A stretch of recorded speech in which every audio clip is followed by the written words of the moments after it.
ማርያምን እንዳታዩ ከኔ ኋላ እኮ ነው የወለደችው እኮ ሩታ። እሱስ ከምን ይሁን ከሌላ ሴት ጋር ተንጠልጥሎ አስረገዘ። ምን አይነት ትምህርት ነው የሚያስተምሩ ሲጀመር እነሱ? አሁን ትውልድ እንደው ህፃን ልጅ እነሱን ያያል። እግዚአብሔር ምን አይነት ትምህርት ነው ከአብርሽና ከሩታ ደግሞ የሚማረው ሰው ማለት ነው? እሱ ወልዳ ከአራስ እንኳን ሳትወጣ ሂዶ ሴት ላይ ስለተንጠለጠለና ስላስረገዘ ነው። ምንድን ነው የምትማሩት ከእነሱ? እናንተ ሲጀመር ለምንድን ነው የምታዩት? እኔ እኮ ግርም ነው የምትሉኝ።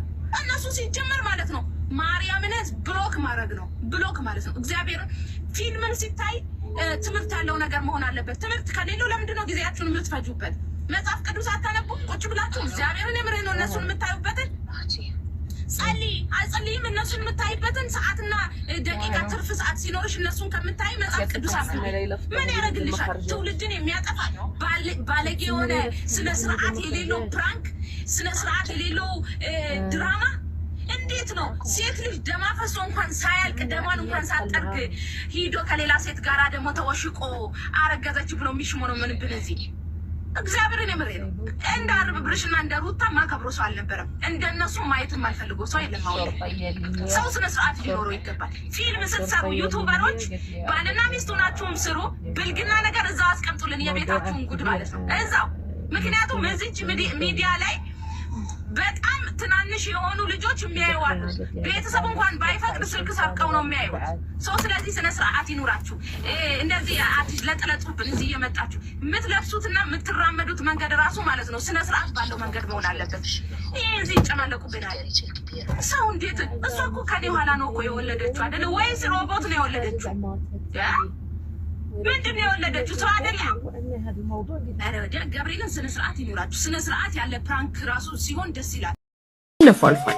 ዛሬ አርቲስት ሰው ነሽ፣ ብልህ ነሽ፣ ቆንጆ ነሽ፣ በዛ ላይ ደግሞ በሚገርም አቅም የተሞላሽ ነሽ። ስለዚህ ዛሬውን ውጪና ዓለምን አስደምሚ።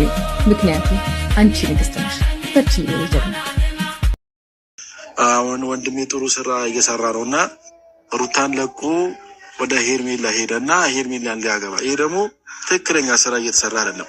ዶክተር እንደ አንድ ወንድም ኦኬ፣ አብርሃም ያን ነገር ያደረገበት በራሱ ልክ አብርሃምና ሩታ እንደተፋቱ ሄርሜላም እና አብርሃም ይፋታሉ። ዶክተር ምክንያቱም ሄርሜላን ካገኛት ትንሽ ጊዜ ነው፣ ያን ሩታን ካገኛት ቆይቷል። ገብቷል አይደል? ስለዚህ በዚህ ትንሽ ጊዜ ውስጥ አግኝቷት ደግሞ ረጅም ጊዜ ይቆያሉ ማለት ዘበት ነው።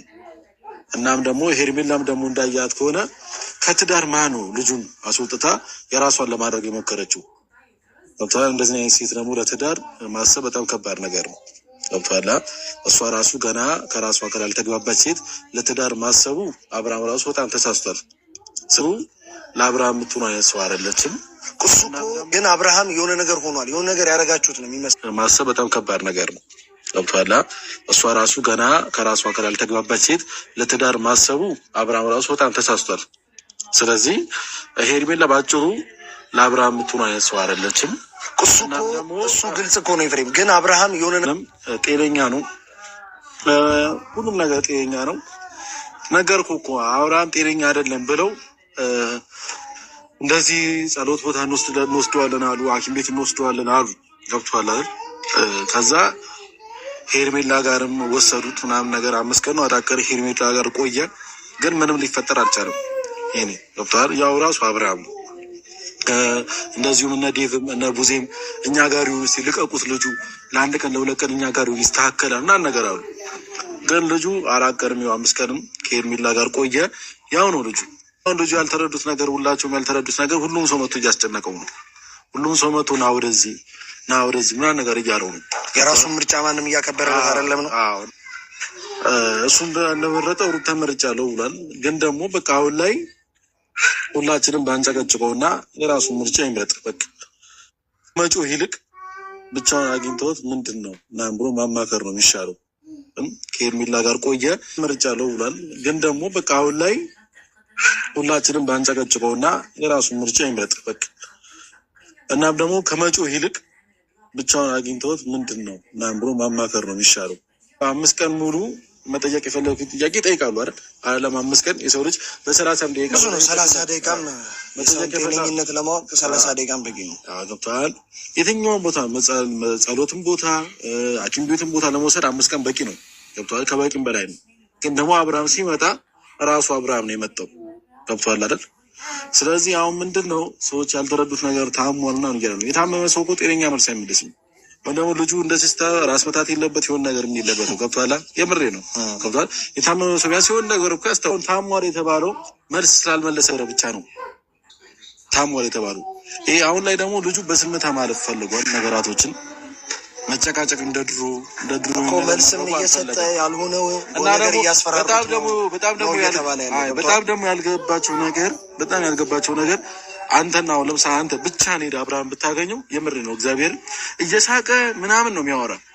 የምሬ ነው እየሳቀ ምናምን ነገር ነው የሚያወራ። አሁን እኔ የሩታ ምናምን ስንሆን እየሳቀ ምናምን ነገር ነው የሚለው። ግን ሌላ ሰው ሲመጣ መጨቃጨቅ ነገር ካፉ ሌላ ነገር ማውጣት ስለማይፈልግ ዝም ነው የሚለው። ሄርሜላ ጋር ሄዶ ጭቅጭቅ ይነሳል። ለእነዛ ሰዎች ደግሞ መልስ መመለስ አይፈልግም። ሩታም ሆነች በግዴታ ምንም ያደረግነው ነገር የለም።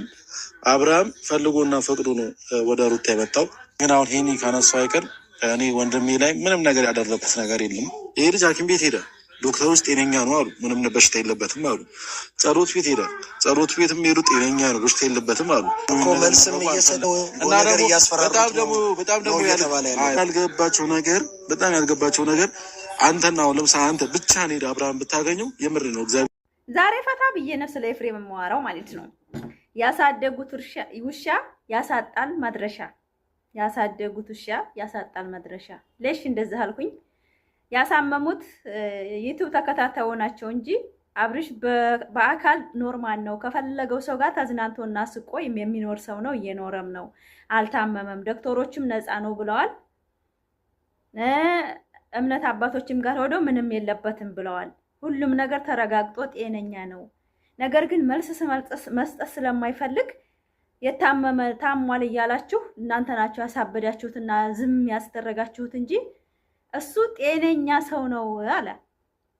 መልስ አይሰጣችሁም። መልስ ሰልችቶታል። ማንም ጋር መልስ መስጠት አይወድም። በዝምታ መንገዱን መጣስ ነው የሚፈልገው። ከሄርሜላም ጋር ሰላም ነን፣ ከሩታም ጋር ሰላም ነው። ከማንም ሰው ጋር በአካል ሰላም ነው። በዙሪያ ያሉ ሰዎች ግን ሊያሳብዱት የተነሱት ታሟል መተት እያሉ ነው። መተትን የወንድሜ ላይ እንዴት ነው የማደርገው? ወንድሜ አይደል እንዴ? አያችሁ አይደለ? ያሳደጉት ውሻ ያሳጣል መድረሻ የሚባለው ዞሮ ማን ላይ መጣ ችግሩ? ተመልካች ላይ። እኔ ብዙ ጊዜ እናገራለሁ፣ ኮሜንታተሮች ተስተካከሉ፣ እኛንን እያበላሸን ያለ ነው።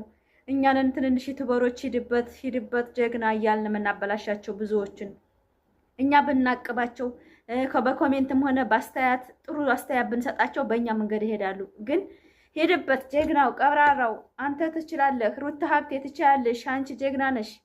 ነገሮች ሁሉ እንደዚህ ለህዝብ ወጣ። ህዝቡ ነው እንጂ እኛ ሰላም ነን፣ ጤነኛ ነው አለ። ጤነኛ ነው አለ። በቃ አላመመውም አለ። እንግዲህ ሰሞኑን ሚዲያው ጭጭ እያለ ነው። ቢሆንም ግን በቶክቶክ እንግዲህ ግምጃዬ በጎች አሉ፣ ግልገሎቻችሁን አሳድጉ። እናቶች ናችሁ እናንተ። የሰው ዩቲዩበርኛ ለዶላር እንጂ የምንሰራው ስራ ነው። አረብ ሀገር የምንተሰደር ነው ለስራ ነው። እኛ ማንኛውም ሰው በግድ ተጣመሩ አትበሉ፣ በግድ አታጋቡ፣ በግድ አታጣብሱ። እኛ አብል ሆነን የምንሰራው ለእይታ ነው። አብል የምንሆነው እኛ እይታ እንዲመጣልን እንጂ አብል ሆነን አይደለም። ትዳር በእንደዚህ በግርግር አይያዝም። ትዳር የፈጣሪ ስጦታ ነው በውስጥ እንጂ በላይ ትዳር የለም። ስራና ስራን ነው። አረብ ሀገር ሾህና ፀሐይ በረሃ ሳይገድበኝ ሂጄ አይቼዋለሁኝ። ስለዚህ ስራ ነው። ማንኛውም ዩቲዩበር መጥቶ ሁለት ሆኖ ከመጣ ተጣመሩ አትበሉ፣ የራሳችሁን ኑሮ ኑሩ ተባል። ከዚህ በላይ እንግዲህ የሚያሳማለ እንደ ትልቅ ሚዲያ ላይ ቀርባ እቺ ህፃን ልጅ ከዚህ በላይ የመዳም ቅመሞችን በደንብ ነው የነገረቻቸው። እኔ ደስ ብሎኛል። ዩቲዩብ ክፈቱና ስሩ። ዩቲዩበሮች ለጥቅም ነው የሚሰሩት። መቼም አልተጣሉም። አብርሽ፣ ሩታ፣ ሁሉም በዛ ዙሪያ ያሉት አንድ ናቸው። እባካችሁ ተው። የሰው ልጅ ታሟል ትላላችሁ፣ አብዷል ትላላችሁ። ምን ይለዋል? እሷን አግባ፣ እሷን አታግባ። እኛ ምን አገባን? አይመለከተንም እኮ። እኛ እኮ አብርሽና ሩታ በፍቅር መጡ። እውነተኛ ፍቅር ነው ብለን በቃ እውነተኛ ፍቅር ነው ልጅ የያዛታል። የዛን ሰዓት አዲስ ነው አፈቀርኩ አፈቀርከኝ የሚባል ነገር አይተናናቅም። በእውነት ነው የምላችሁ። በሩታን ያየ ነው። የዛ ላይ ግን አብርሽን ሌላ ሴት አፍቅራው ጎድተዋል በማለት በውሸት ታሪክ እኛ ሩታን እስተት ውስጥ ያስገባናት እኛ ራሱ እኛ ተመልካቾች ነን። የማይሆንን ሰው ወደ ኋላ እንዳትይ ተይ ተጎድቶ ነው በፍቅር ብለን እኛ እኮ ተመልካች እኮ በድሮ መማር እንችል ነበር። በነገራችን ላይ ዛሬ ኤፍሬምን ብትሉት ያም ቀራፎ አሚሩ የሚባለው ለራሱ ተው በቃችሁ እያለ ነበር። እሱ ለራሱ አንድ በሽታ ነው። በእውነት ነው የምላችሁ። እንደ ተመልካች ያሳበዱ የለም አብርሽን አለ አሚሩ ለራሱ ተመልካች ነው ረፉ እየተባላችሁ ነው።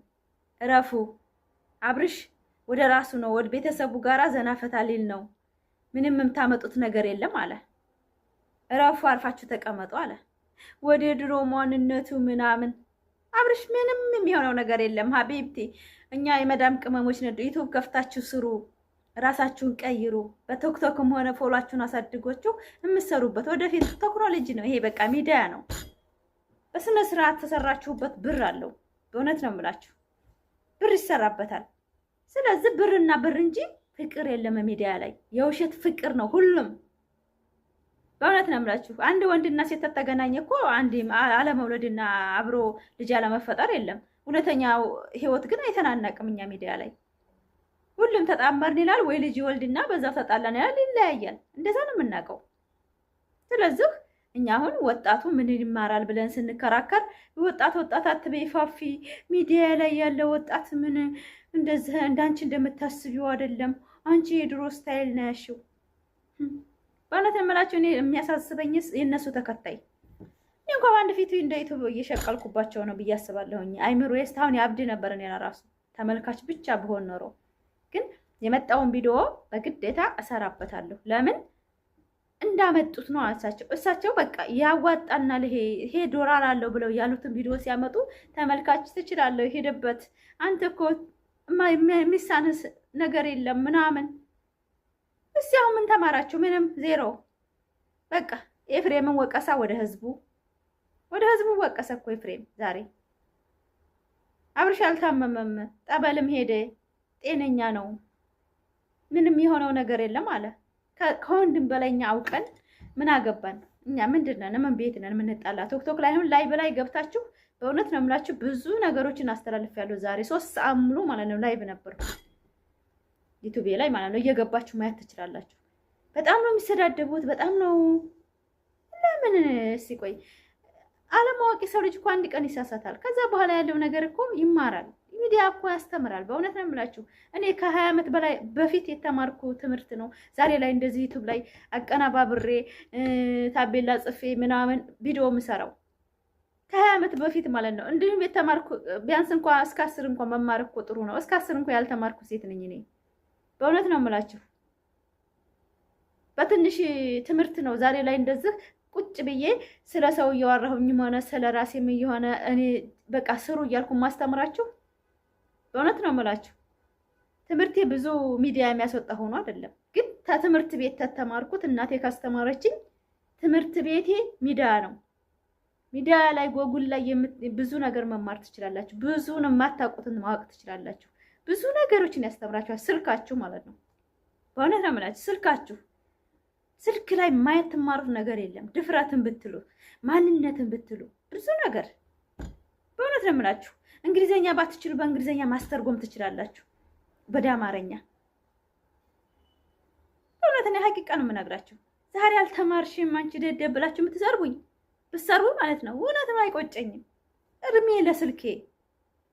ለስልኬ መዋቅ ነው እንጂ ቅንጭላት ነው እንጂ ማለት ነው መማር አይወስንም። እንደዚህ ቁጭ ብዬ ስለማንም ሰው እንደዚህ መድረፍ አግኝቼ አካውንቴን አሳውቄ እንደዚህ እየሰራሁ ያለሁት እናንተ አይደላችሁም ያበረታታችሁኝ። እኔ ራሴ ድፍረት ቢኖረኝ ነው። በእውነት ነው የምላችሁ። እናንተ ላይክ ሰብስክራይብ ነው እንጂ የምታደርጉኝ ፋፊ እንደዚህ ተናገሪ ብላችሁኝ አይደለም። በቅንጭላቴ ነው የምናገረው። ማንም እንደወደኝ ማንም እንዲጠላኝ አንድ ቀን ሰርቼ አላውቅም። በቃ የሚመቸኝን ነገር ይሄ ቢሆን ይሄ ይሆናል ብዬ ስለማስብ ብቻ የኔ አይምሮ የመራኝን እናገራለሁኝ። በሰው አይምሮ አልመራም። ሰው ነኛ። የራሴ ቅንጭላት አለኝ፣ የራሴ ማንነት አለኝ።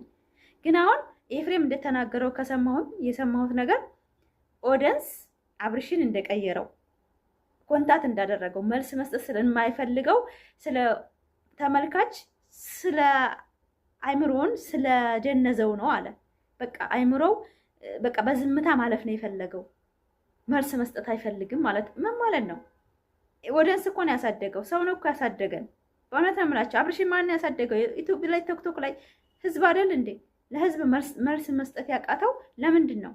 ዝም ብሎ እንደ ጫጩት እንደዚህ ተደብቆ ነገሮችን ማለፍ ነው የሚፈልገው አለ እንጂ አልታመመም፣ አትጨናነቁ አለ። ከዚህ በላይ ምን እንፈልጋለን እኛ?